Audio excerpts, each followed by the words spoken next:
तुमच्या जीवनात अशी एखादी व्यक्ती आहे का जी प्रत्येक पावलावर अडथळे निर्माण करते? तुम्हाला असं वाटतं की एखादा शत्रू तुमच्या यशाच्या मार्गात अडथळे आणत आहे? जर होय, तर हा व्हिडिओ तुमच्यासाठी खास आहे. आज मी तुम्हाला असा एक रहस्यमय उपाय सांगणार आहे, जो तुमच्या प्रत्येक शत्रूची चाल निष्फळ ठरवेल. फक्त 7 लवंगा. होय, फक्त 7 लवंग. पहा कशा प्रकारे तुमचे शत्रू स्वतःहून नमते घे. दिसायला साधा वाटणारा हा उपाय तंत्र आणि ज्योतिषशास्त्राशी संबंधित एक विशेष रहस्य मानला जातो. योग्य पद्धतीने केल्यास कोणतीही नकारात्मक शक्ती तुमचे काही नुकसान करू शकत नाही असं मानलं जातं. नमस्कार, मी प्रियांका पुन्हा एकदा आजच्या नवीन व्हिडिओमध्ये स्वागत करते. हा व्हिडिओ शेवटपर्यंत नक्की पहा, कारण या उपायाची योग्य पद्धत, योग्य वेळ आणि त्याचा अधिकाधिक लाभ कसा मिळवायचा हे आज मी तुम्हाला सांगणार आहे.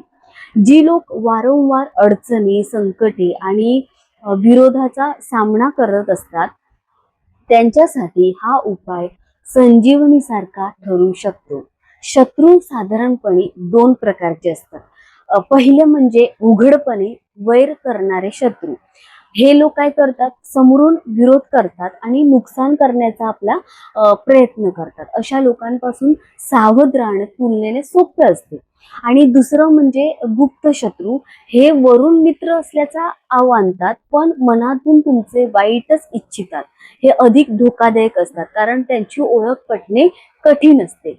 तर अशा परिस्थितीत मित्रांनो, काही विशेष आध्यात्मिक जे उपाय आहेत, सात्विक उपाय केले तर मानसिक आपल्याला बळ मिळतं आणि आपल्या नकारात्मकतेपासून संरक्षण मिळण्याची भावना आपल्यात निर्माण होते. तर लवंगेला शिव आणि शक्तीशी संबंधित मानलं जातं. त्यामुळे अनेक धार्मिक आणि पारंपरिक विधींमध्ये तिचा उपयोग केला जातो. धनसंबंधी अडचणी असो, घरातील नकारात्मकता असो किंवा सतत येणारे अडथळे, यासाठी काही लोक लवंगाचा उपाय करत असतात. आता या उपायाची पद्धत आपण जाणून घेऊया. काय करायचंय? संध्याकाळची वेळ यासाठी अधिक शुभ मानली जाते. मात्र वेळ नसेल तर सकाळीही तुम्ही हा उपाय करू शकता. सोमवार, मंगळवार किंवा बुधवार या दिवशी हा उपाय केला जाऊ शकतो किंवा शनिवारी करू शकतो. तर स्त्री किंवा पुरुष असो, घरातील कोणतीही व्यक्ती असो हा उपाय करू शकतात.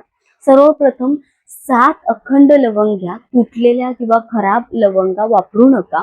त्यासोबत थोडासा कापूर घ्यायचा आहे. दक्षिण दिशेकडे तोंड करून बसायचं आहे. एका छोट्या मातीच्या दिव्यात 7 लवंगा ठेवून द्यायचे. त्यावर कापूर ठेवा. जर तुम्हाला शत्रूचं नाव माहीत असेल तर मनात त्याचं स्मरण करा.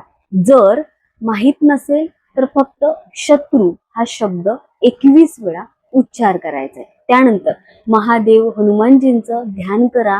प्रार्थना करा की तुमच्या जीवनातील सगळे अडथळे दूर व्हावे. यानंतर त्या लवंगावर 21 वेळा फुंकर मारा. मग त्या पूर्णपणे जाळून त्यांची राख करा.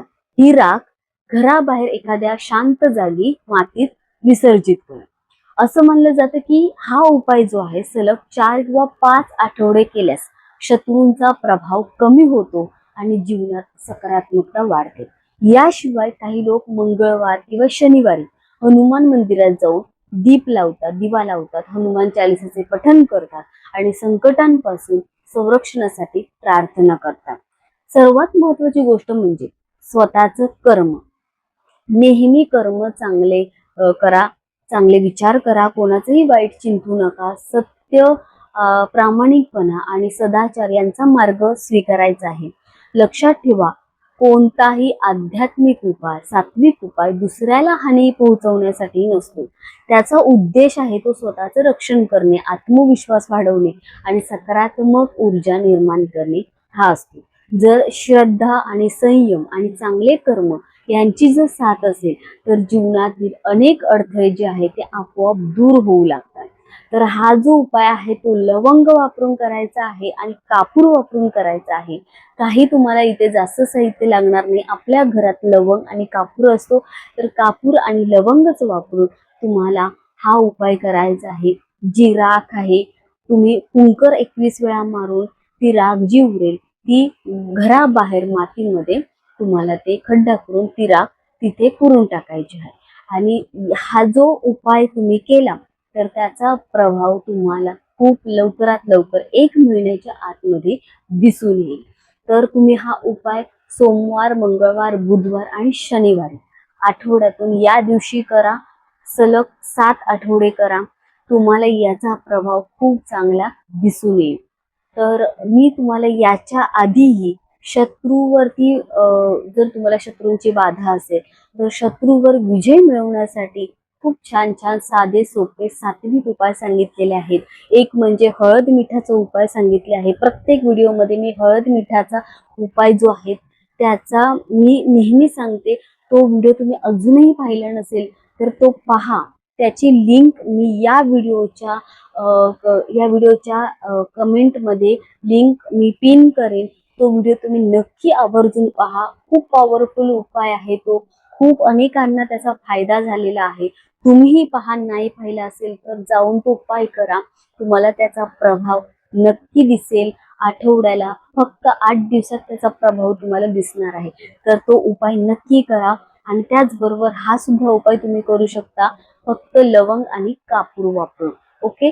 मी जेवढे काही शत्रू संबंधित उपाय असतात ते सात्विक असतात. घरच्या घरी तुम्हाला त्या घरच्या वस्तूच वापरून तुम्हाला ते उपाय करायचे असतात. पण ते खूप सात्विक आणि प्रभावी असतात. त्याचा प्रभाव तुम्हाला नक्की दिसेल. तर भेटूया पुढच्या नवीन व्हिडिओमध्ये. तोपर्यंत श्री स्वामी समर्थ. हर हर महादेव. ओम नमः शिवाय. धन्यवाद. श्री स्वामी समर्थ.